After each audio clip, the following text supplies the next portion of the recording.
Quiconque, je dis bien quiconque, que ce soit le terrorisme ou toute autre armée qui doit venir troubler notre quiétude, nous devons nous préparer à les accueillir sur de long terme et intensement. Il n'y a qu'une seule chose qui l'attend, c'est la mort. Nous sommes à cette étape actuellement. C'est sans pitié, c'est sans répit.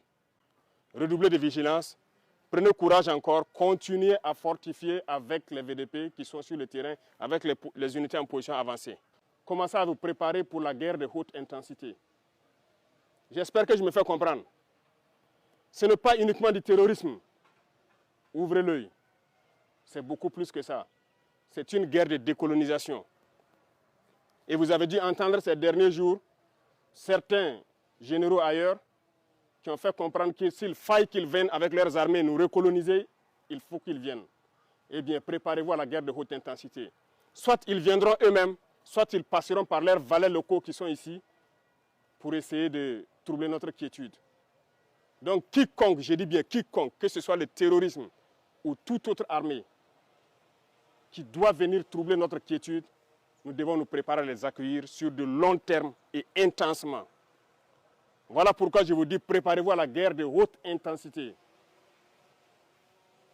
Et ce terrorisme sera vaincu.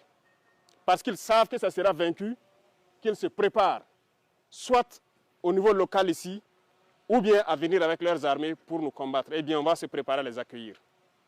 Merci beaucoup pour tout le travail.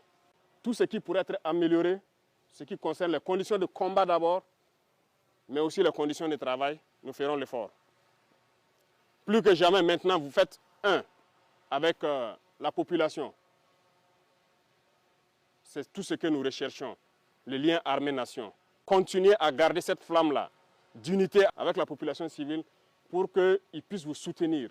Parce que c'est grâce à eux que nous pouvons combattre aujourd'hui. C'est le peuple qui a compris. Si le peuple n'avait pas compris, on ne pourrait pas vous équiper comme ça. Ce n'est pas possible.